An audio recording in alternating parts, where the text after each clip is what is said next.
안녕하세요. 고려대학교 사회학과의 신은경입니다. 오늘 이렇게 강의 컨텐츠로 저희 고려대학교 가족분들께 인사드릴 수 있는 가히 축제장이라고 부를 수 있는 특강 시리즈에 초대해주신 데이터과학원에 우선 감사하다는 말씀을 드려야 할 것 같습니다. 그리고 또 귀한 시간 내어주셔서 지금 화면으로 함께 해주고 계신 모든 분들께도 감사하다는 말씀을 먼저 드리겠습니다. 사실 저희 슬라이드를 준비를 했는데요. 같이 보시면서 특강 시작하도록 할게요. 사실 제가 데이터과학원의 거의 특강 시리즈의 첫 강의부터 정말 열심히 수강하던 구성원의 한 사람으로서 이런 자리에 초대받은 것이 굉장히 영광스러우면서도 동시에 고민이 많이 되는 굉장히 어려운 자리더라고요. 너무나도 다양한 학과의 훌륭하신 교수님들께서 유익하고 재밌는 특강 시리즈를 많이 진행을 해주셔서 어떤 얘기들을 해야 될까 고민을 많이 했습니다. 그러다 보니 다른 교수님들께서 했던 얘기와 가장 덜 겹치기 위해서는 그냥 제 이야기? 제가 데이터 과학자로서 사회학을 하는 사람으로서 데이터 과학을 하면서 걸어왔던 어떤 여정에 관한 이야기들을 함께 나눠보면 좋지 않을까 해서 데이터주의 시대를 여행하는 히치하이커를 위한 안내서라는 제목으로 강의들을 준비해 봤습니다. 우선 저에 대해서 간단하게 소개를 먼저 드리자면요. 저는 고려대학교 사회학과, 문과대학 사회학과를 졸업하고 콜롬비아 대학교에서 사회학 박사학위를 받았습니다. 그리고 이 사회학 박사 학위를 가지고 제 그 다음 트래젝토리가 조금 독특하다라고 생각하실 수 있으실 텐데요. 제가 콜롬비아 법학대학원에서 연구교수 생활을 하면서 이제 커리어의 시작을 하게 됩니다. 이때 1년 정도 제가 연구교수 생활을 하고 그 다음에는 테네시 주립대 의대로 넘어가서 펠로우 생활을 3년 하고 제가 2019년에 고려대학교로 돌아오게 되었습니다. 사실은 간단한 그림만 보셨어도 뭔가 제 지금까지의 커리어의 트래젝토리를 요약하는 키워드가 있다면 다양성이라는 단어로 응축되지 않을까 생각합니다. 준비한 이번 특강 시리즈 역시 조금 이런 저희 다양한 백그라운드, 다양한 학문적, 다학제적, 초학제적 경험을 바탕으로 어떤 컴퓨테이셔널 사회학자가 걸어온 데이터 사이언스의 길을 요약하는 강의로 준비를 해봤습니다.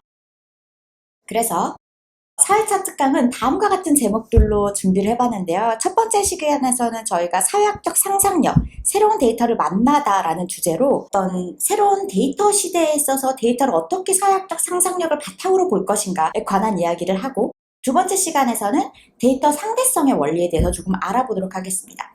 그리고 세 번째, 네 번째 시간은 이제 제가 진행하고 있는 연구와 직접적으로 맞닿아 있는 부분이라고 할 수 있겠는데요. 사회학과 의학을 접목한 데이터 융합이 열어주는 새로운 지평에 대해서 세 번째 강의에서 좀 살펴보고 마지막 시간에 관계학 개론이라는 제목에서는 저희가 노드 중심의 연구를 벗어나서 관계를 함께 연구하는 것이 얼마나 중요한가 그리고 이것이 열어주는 새로운 연구의 지평에 관한 이야기를 하는 것으로서 마무리 지으려고 합니다. 사실 각 주제별로 진짜 책을 한 권을 써도 부족할 만큼 하고 싶은 말들이 많지만 각 꼭지마다 제가 30분에 주어진 시간 안에서 간단하게 제일 중요한 부분들을 요약하는 것으로 가름해야 할 것 같습니다. 이 4회차의 특강의 끝물에는 여러분들도 어떤 사회학적 상상력을 장착한 시선으로 여러분의 일상을 조금은 새로운 시각에서 바라보실 수 있으면 좋겠다라는 굉장히 원대한 포부를 가지고 강의를 시작하도록 하겠습니다. 오늘은 첫 번째 시간인데요. 사회학적 상상력, 새로운 데이터를 만나다라는 주제로 진행을 할 텐데 이 사회학적 상상력이라는 단어가 낯서신 분들을 위해서 간단히 소개를 지켜드리자면 사회학적 상상력은 아주 쉽게 말하자면 그 맥락을 함께 고려하는 것의 미학으로 요약될 수 있을 것 같습니다. 어떤 사건이나 행위가 일어났을 때 그것을 개인적인 요인들로 설명하는 것이 아니라 그 사건과 행위가 있게 된 어떤 맥락을 함께 고려하는 것이라고 생각하실 수 있을 텐데요. 예를 들어서 내가 지금 실직 상태다. unemployed된 나의 상태는 내가 어떤 사람이라서 내 교육 수준이 어때서 나의 직업을 바라는 직업이 뭐라서 이렇게 개인적인 요소로 설명할 수도 있겠지만 동시에 1000명 중에 1명이 실업자인 세상에서 내가 실업자인 것과 1000명 중에 500명의 사람이 실업자인 세상에서 제가 실업자인 것은 전혀 다른 의미를 가지게 되죠. 이런 것들이 바로 사회학적 상상력, 맥락을 함께 고려하는 힘이라고 생각할 수 있을 것 같습니다. 자, 그럼 이런 사회학적 상상력을 바탕으로 데이터 어떻게 이해할 수 있을까요? 제가 이 데이터 사이언스를 가르치는 첫 시간에 항상 저희 학생들에게 질문을 합니다. 데이터 사이언스 아주 각광받고 있는 분야 중에 하나고 데이터. 우리가 하루에 데이터라는 단어를 한 번도 사용하지 않고 넘어가는 날이 있을까 싶을 정도로 저희 일상에 깊숙이 침숙해 있는 단어라고 할 수 있겠습니다. 근데 제가 이렇게 데이터의 정의가 뭘까요? 라고 학생들에게 물어보면 학생들이 머뭇 하는 것을 보통 관찰할 수 있습니다. 생각보다 저희가 너무 가까운 단어라서 정의에 대해서 깊이 생각을 해보지 않고 많이 사용하고 있다는 것을 알 수 있는데요. 보통 수업 시간에 제가 서베이를 내보내고 학생들에게 어떻게 정의를 한번 내려주세요 라고 해서 저 2021년 데이터 사이언스와 인공지능 수강생 630명이 첫 시간에 서베이에 응답해 준 결과물입니다. 워드 크라우드로 제가 만들었는데 가장 빈도수가 높은 단어가 큰 사이즈의 단어로 배치가 돼 있고 상대적인 빈도수에 따라서 단어들의 크기가 달라집니다. 자, 한눈에도 여러분들 학생들께서는 정보, 자료, 축적, 인간, 값들 이런 단어들을 많이 응답하고 있는 것을 알 수가 있었어요. 자, 그럼 정의를 한번 볼까요? 데이터란 비슷한 생각들을 여러분들 하셨을 것 같아요, 지금. 분석 혹은 계산을 위해서 수집된 값들의 집합이다 라고 정의되어 있습니다. 사전에 의하면 Data is a set of values collected together for analysis, reference, or calculating. 이게 지난 2000년 이상 저희 인류가 데이터라는 단어를 사용할 때 어떻게 그 의미를 사전적으로 정의되어 왔는가를 보여주는 문장이라고 할 수 있겠는데요. 과연 이 데이터의 의미 지금에도 유효할까요?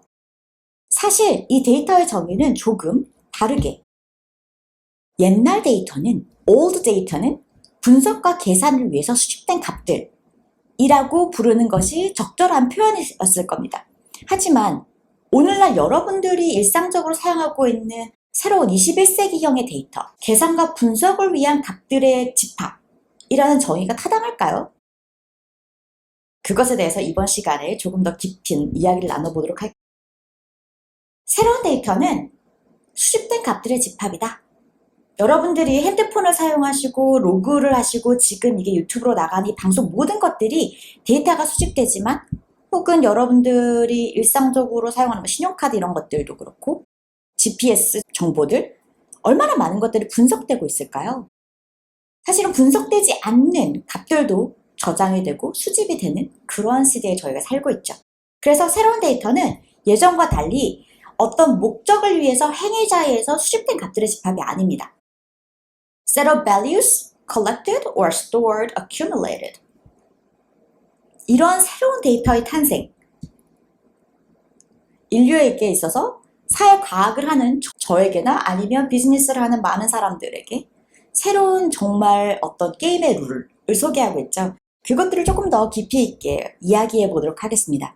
과거의 데이터는 어땠을까요? 어떤 데이터들을 저희들이 생각해 볼 수 있을까요? 옛날 데이터, old 데이터, new 데이터에 대해서 저희가 한번 상상력을 발휘해 보도록 할게요. 저희가 학생들에게 옛날 데이터의 예를 알려주세요. 혹은 새로운 데이터의 예를 알려주세요 라고 했을 때 보통 이런 답을 학생들이 합니다. 역시 마찬가지로 데이터과학과 인공지능 수강생 630명이 수업 첫날 응답해 주신 결과물들이에요. 옛날 데이터라고 하면 친구들께서 인구 통계를 가장 많이 이야기하고 조사, 결과 이야기들을 굉장히 많이 합니다. 책 이런 것들도 여러분들 데이터라고 생각하시면 맞는 이야기죠. 실험을 통해서 모아진 값들을 올드 데이터라고 이야기를 하고요. 그리고 뉴 데이터라고 말하는 것 우리 학생들께서 인터넷 기록, 가장 많이 검색 기록, 컴퓨터에 쌓여진 것들을 뉴 데이터라고 이야기를 하고 있어요. 사실 넓은 의미에서 타당한 답들이라고 생각을 합니다. 물론 실험 데이터가 뉴 데이터가 아닌 것도 아니고 어떤 기록이나 이런 것들이 올드 데이터 타입에 속할 수도 있어요. 저희가 뉴 데이터 혹은 빅 데이터라고 말할 때 흔히 3B라고 들어보셨을 거예요. Volume, Velocity, and Variety. 그래서 Volume은 양이 방대할 것, Velocity, 쌓이는 축적 속도가 빠를 것, Variety, 다양한 데이터가 있을 것. 그 세 가지, 뭐 6D를 이야기하시는 분들도 계시지만 그 세 가지 미니멈을 만족할 때, 충족할 때 저희가 빅데이터, 뉴데이터라고 부릅니다. 그래서 지금은 과거의 통계 수집을 통해서 모았던 데이터와는 양적으로 다르고 누적되는 속도도 너무너무 빠르고 또한 너무나도 다양한 데이터들을 저희가 목도하고 있습니다. 생산하고 있고 사용하고 있습니다.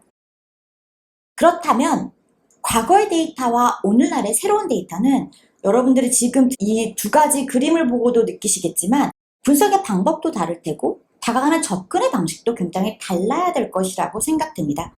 자, 옛날 데이터부터 저희가 한번 살펴보도록 할게요. 올드 데이터 예로 제가 하나 가져온 건데요. 어떤 것이 보이실까요? 어떤 데이터일까요? 화면을 뚫어져라 보시면서 점 이런 대답을 해서 보통 친구들이 뭔가 이 천문학적인 데이터, 천체에 관한 데이터라는 것들을 쉽게 짐작을 하는데요. 자세히 또 저희가 보면 여기 글자들을 읽어보면 갈릴레오 갈릴레이가 보이실까요? 갈릴레오 갈릴레이가 태양의 위치를 관측해서 모아둔 데이터입니다. 1612년에 갈릴레이 연구 노트였어요. 이걸 보면은 사실은 저는 데이터 이거를 수업 시간에 친구들에게 보여줄 때는 만약에 1612년에 이렇게 한 땀 한 땀 천체만원경으로 매일 하늘을 관측하면서 태양의 위치를 기록하는 이 과정 속에서 갈릴레오 갈릴레이는 다행스럽게도 지동설을 입증해줄 과학적인 결과물들, 데이터들을 수집해서 아직까지 이름이 널리 알려진 과학자로 남아있지만 사실 매일매일은 굉장히 불투명하지 않았을까요? 이걸로 어떤 과학을 만들게 될까? 어떤 아이디어를 내가 이론을 증명할 수 있을까? 나의 이론이 맞을까? 라는 굉장히 깜깜한 암전 속에서 이 데이터 수집을 했을 것 같고 천체 만원경을 당시에 빌드하는 것도 굉장히 어려운 일이었을 테고 과학하기가 참 쉬운 일이 아니었겠다라는 생각을 해요. 1612년에 이탈리아에서 태어났으면 신은경이 과학자로 살았을까? 라는 지금 이게 방송에 나가고 있기 때문에 제가 안 했을 것 같다라고 감히 단언은 못하겠습니다. 그런데 사실 굉장히 노동이 많이 들어가고 비용도 많이 들어가고 많은 과학자들이 큰 인생의 커미먼트, 뭐 요즘 과학자들도 마찬가지겠지만 정말 큰 어떤 데디케이션이 아닐까? 라는 생각을 합니다. 좀 굉장히 겸허해지는 것 같아요. 이런 옛날 데이터들을 봤을 때. 그래서 지금 이 데이터는 갈릴레오 갈릴레이가 1612년 천체만원경으로 관측한 태양의 위치, 크기에 관한 이 데이터를 수집해서 지구가 돌고 있어 라는 지동설을 주장하게 된 거죠. 그렇다면 지금 이거는 17세기의 데이터인데요. 조금 더 현재와 가까운 곳으로 한번 저희가 와볼게요. 왼쪽에 보이시는 그림은 1925년 미국의 인구조사입니다. 17세기에 비해서 이 데이터 수집 과정이 그나마 조금 나아졌나? 라는 생각이 좀 들긴 하겠지만 여전히 굉장히 가가호호, 한 집 한 집 이 조사원이 파견이 됩니다. 설문지를 들고 사람들에게 질문을 해서 데이터를 수집을 하고 기관으로 돌아가서 저것들을 기록에 남기는 일들을 하게 되겠죠. 오른쪽에 여러분들께서 보시고 있는 사진은 1960년 한국 농촌 국세조사입니다. 역시 마찬가지로 조사원들이 파견되고 가하고 사람들에게 질문을 하고 데이터를 수집하고 있는 과정들이 드러나 있는데요. 20세기만 해도 데이터를 수집하는 과정은 이렇게 힘들고 비용이 많이 들고 노동 집약적인 과정이었습니다. 20세기엔 했을까? 또 이런 생각을 하죠. 17세기는 과학하기 힘들었을 것 같은데 20세기도 힘들었을 것 같다는 생각이 들어요. 사회과학자로서 굉장히 귀하고 드물고 비싼, 하지만 동시에 배포는 국가기관에서 이렇게 큰 비용과 인력을 투자해서 데이터를 모았기 때문에 또 배포는 무료로 되고 있었죠. 20세기에도. 오늘날은 어떤가요? 데이터. 여러분 데이터 생각하시면 어디 가서 데이터 구할까요? 금방 구할 수 있지. 내 핸드폰에도 있고 내 컴퓨터에도 있고 온라인에도 널려 있는 게 데이터니까요. 그죠? 이런 세계에 저희가 살고 있습니다. 뉴 데이터. 데이터 빅뱅이라고 불릴 수 있는 디지털 공간이 생기면서 모든 기록과 클릭과 여러분들 검색들, 그리고 여러분은 뭐 핏빛 이런 시계 차고 있으면 여러분들 맥박수, 심박수 이런 것들까지 자동적으로 기록에 남게 됩니다.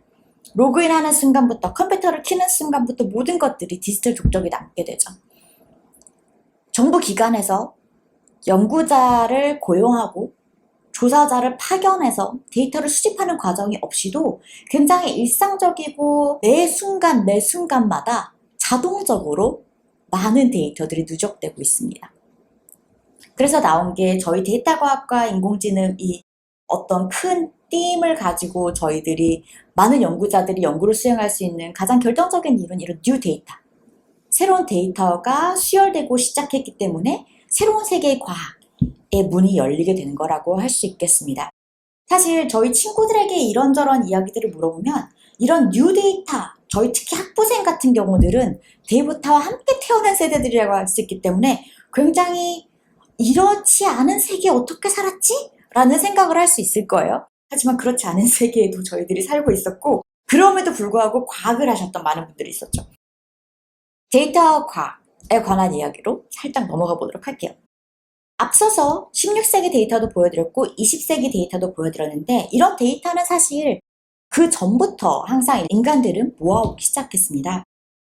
과학의 출발은 데이터의 수집이죠. 신중한 관찰을 통해서 정교한 데이터를 수집하고 그것을 엄밀히 검증해서 과학적인 이론을 만드는 것. 이 과정 속에서 데이터는 그 꽃, 심장이라고 할 수 있었습니다. 그래서 데이터라는 단어들은 지금 보시고 있는 그래프는 구글의 N그램에서 데이터라는 단어가 상대적으로 차지하고 있는 빈도의 변화입니다. 지금 이 데이터는 영문으로 출판된 모든 텍스트, 책들로 출판된 모든 텍스트들 중에서 데이터와 과학이 상대적으로 차지하는 비중을 보여드리고 있는 건데요. 급속도로 현대 사회에 가까워지면서 이 데이터 그리고 사이언스에 관한 단어의 비중이 높아지고 있는 것을 알 수가 있습니다. 자, 뭔가 급격하게 1980년 이후에 피크를 친 그래프를 볼 수가 있어요. 왜 그랬을까요? 신기하네. 그리고 또 여러분들께서 이 그래프를 보면서 데이터나 과학이 점점 더 인기가 많아져야 되는데 왜 저렇게 조금 사이언스나 데이터가 상대적으로 줄어드는 걸까? 이런 또 질문들을 가지실 수도 있을 것 같아요. 근데 이 1980년을 기점으로 무슨 일이 또 일어났을까요? 라는 생각도 여러분들이 해보실 수 있을 것 같고요. 데이터와 사이언스를 따로따로 지금까지 출판된 모든 책들 안에서 상대적인 빈도수를 그래프로 그려본 거고 지금 보여드리는 그래프는 데이터 사이언스 이것을 하나의 단어로 생성되게 된 그래프 트렌드를 보여드리는 겁니다. 2000년대 넘어와서야 데이터 사이언스가 폭발적으로, 이건 진짜 폭발적이라는 단어밖에 표현할 수 없는 것 같아요. 폭발적으로 증대되고 있는데요. 우리가 지금 데이터과학원에서 진행하고 있는 데이터 사이언스 특강 시리즈들이 가장 최근에 어떤 과학의 트렌드구나 라는 것들을 여러분들이 눈치채실 수 있었을 거예요. 데이터 사이언스는 지금 보여드리는 이런 N그램 말고도 여러분들이 구글 서치를 통해서 얼마나 많은 사람들이 데이터 사이언스를 찾아보나를 통해서도 그 인기를 저희가 측정해 볼 수가 있을 텐데요. 지금 보이시는 그래프들은 데이터 사이언스라는 검색어가 2004년부터 어떻게 증대되어 오고 있는가를 보여주는 그래프인데요. 보시면 2014년, 2013년 요 시점을 기준으로 역시 폭발적으로 증대되고 있는 것들을 알 수 있죠. 그래서 지금까지 출판된 책들 안에서 등장하는 데이터 사이언스 혹은 여러분들이 검색하는 검색창에서의 데이터 사이언스 빈도가 매우 증대되고 있다라는 것들을 알 수 있어요. 뭔가 갈릴레오 갈릴레이 기억나실까요? 저희가 몇 장 슬라이드 앞에서 보신 그분들이 17세기 과학혁명이 일어나던 시기에 데이터를 수집하는 것과 저는 이거 구글 사이트에서 바로바로 가져올 수가 있거든요. 사람들이 데이터 사이언스를 어떻게 검색해보는 빈도가 달라졌을까라는 질문에 임피리컬한 데이터를 바로 원클릭으로 저는 다운받을 수가 있습니다. 세상이 많이 달라졌죠. 격세지감을 느낍니다. 이래서 제가 과학을 하고 있는 게 아닌가 하는 생각을 합니다. 그러면 제가 지금까지 이 데이터 사이언스라는 것이 얼마나 인기가 많아졌는가에 대해서 이야기를 했는데요. 왜 그러면 아까 잠시 보여드렸다시피 1980년 후반에 이러한 폭발이 일어나게 됐는가에 대한 이야기를 하기 잠깐 직전에 제가 데이터 사이언티스트로서 여러분들께 사기를 칠 수는 없으니까요. 상대적으로 저희가 지금 위에 보이시는 이게 실시간으로 강의실에서 해야지 진짜 재밌는데 보통 이 슬라이드를 보여주면 저희 학생들이 아마 제 모든 수업을 통틀어서 가장 빵 터지는 순간 이런 단어를 쓰면 안 되겠죠, 교수인데. 가장 학생들에게 호응이 좋은 순간이라고 정정하도록 하겠습니다. 보통 데이터 사이언스가 인기가 굉장히 많지만 제가 그 데이터 사이언스의 검색 빈도와 BTS의 검색 빈도를 비교한 거예요. 데이터 사이언스만을 봤을 때는 저희가 인기가 폭발적으로 증대되고 있지만 BTS, 미국 내에서의 BTS 검색률이거든요. BTS 인기에는 저희가 차 비할 바는 못 된다라는 어떤 이실직고를 하면서 왜 그러면 데이터 사이언스는 1980년대 후반에 급증하게 되었는가에 대한 고민을 살짝 같이 해보도록 할게요. 무슨 일이 있었을까요? 인류 역사에 왜 데이터의 양이 급속하게 증대되는 것이 1980년 후반에 감지되었을까요? 왜 데이터 사이언스는 이 데이터의 폭발과 빅뱅에 힘입어 2000년대 넘어서 가장 인기 있는 과학 분야로 등장하게 됩니다. 어제 수업 시간은 제가 굉장히 참을성 있게 기다리는데 오늘은 스튜디오에서 제가 혼자 있기 때문에 참을성 없이 바로 답으로 넘어가도록 하겠습니다. 자, 보시면 인터넷이라는 생각을 하신 분들도 계실 거예요. 제가 수업 시간에 학생들에게 월드와이드 웹의 역사가 얼마나 오래됐는지 여러분 아세요? 라고 물어봤을 때 학생들은 보통 한 100년? 한 60년? 뭐 이렇게 이야기를 해요. 그래서 제가 그렇게 인터넷의 월드와이드 웹에 나이가 많지 않다. 저보다 어려요. 막 이렇게 말하면 학생들이 갑자기 침묵합니다. 혹시나 잘못 말할까봐. 월드와이드 웹은 1989년 일반인에게 공개가 됩니다. 이 인터넷 1989년에 소개가 된 월드와이드 웹은 인터넷이라는 디지털 공간을 저희 인류에게 선물해줍니다. 그리고 이 그래프를 보시면 여러분들께서 굉장히 놀랍게도 월드와이드 웹이 처음 만들어졌을 때 1989년에 세계에 헬로 하고 인사를 했을 때는 정말 몇 안 되는 사람들만 접근 가능했었어요. 하지만 지금 2016년 데이터에서는 전 세계 인구의 60% 이상이 온라인 공간에 접근 가능성을 가지고 있습니다.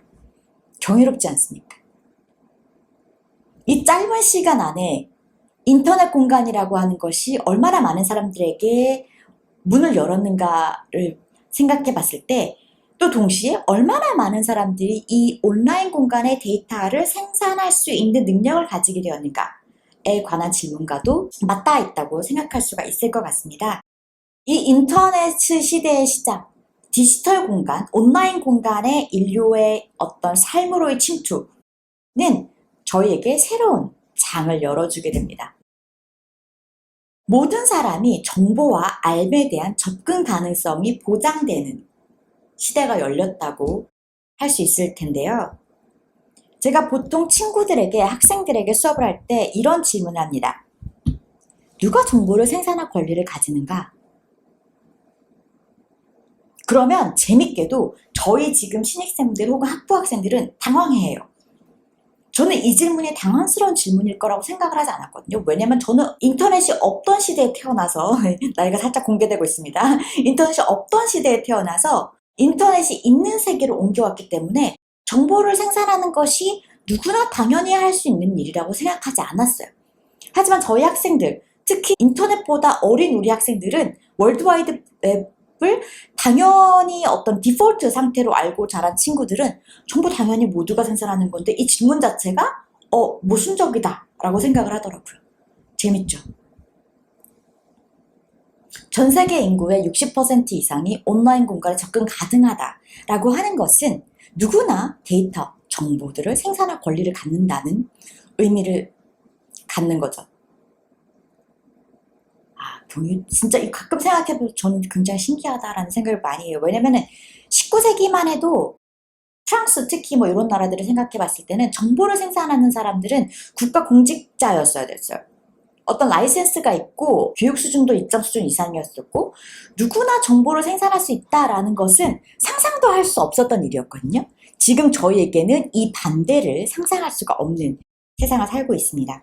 하지만 이러한 누구나 정보를 생산하는 시대는 반드시 이 자유의 팽창이라는 측면에서 좋은 점만을 가지고 있지는 않습니다. 자유 너무 아름다운 것이고 모두가 누려야 되는 것이라고 굳게 믿고 있지만 이런 환경에 저희가 처음 노출되면서 여러 가지 문제점의 상황에서 저희가 직면하고 있습니다. 과유불급의 역설이라고 제가 이름을 붙여봤는데요. 디지털 공간이 등장하기 시작하면서 인지시장에서 일어난 혁명을 저희가 이제 막 거의 인류의 역사를 생각해 봤을 때 굉장히 초입 부분에서 겪고 있습니다. 평등하게 데이터 그리고 정보를 공급하고 누구나 정보를 생산할 수 있습니다. 그리고 누구나 정보를 공급할 수 있습니다. 이 인지적 자유주의, 정보시장의 자유화 이런 것들은 저희에게 그전과는 전혀 다른 1989년 이전의 세계와는 전혀 다른 세계를 저희에게 열어준 거죠. 동시에 이 디지털 공간이 등장하기 시작하면서 사적 영역과 공적 영역 사이에 경계도 붕괴되기 시작합니다. 이렇게 체계적인 지식과 일상적인 사적 지식, 인포멀한 지식들 이 경계 없이 넘나들기 시작하면서 어떤 정보가 더 나은 정보인가, 질적으로 우수한 정보인가에 대해서 전적으로 새로운 질문들을 저희가 던질 수밖에 없게 돼요. 그리고 동시에 과연 정보의 과잉 공급은 더 바람직한 진실을 손을 들어줄 것인가 라는 질문들을 저희가 하게 됩니다. 이러한 상황 속에서 데이터 사이언스는 폭발적으로 증대되는 정보량을 어떤 뒤따라가기 위한 반대급부로서 일어난 반작용이라고 생각할 수 있을 것 같아요. 이 데이터 사이언스 수업을 들어오는 많은 학생들이 데이터 사이언스에 대해서 가장 흔히 보는 다이어그램이라고 볼 수 있어요. 여러분들이 어떤 데이터 사이언스 수업을 듣든지 간에 데이터 과학이라는 건 이런 거예요 라고 이제 보여주는 벤 다이어그램이라고 볼 수 있는데요. 도메인 날리지 중요하고 수학적인 지식도 중요하고 통계적인 지식도 중요하고 컴퓨터 스킬도 조금 필요하죠. 경계 지점에서 저희가 머신러닝이 나오기도 하고 artificial intelligence가 나오기도 하고 software development가 나오기도 하죠.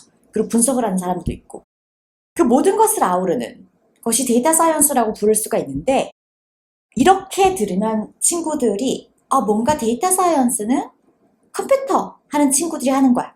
이과의 문제야 라고 생각을 하기 쉬운데요. 오늘 끝내는 부분에서는 왜 이 데이터 사이언스가 사회학자들 혹은 문과생들에게도 중요한 문제인가에 관해서 함께 살펴보도록 하겠습니다.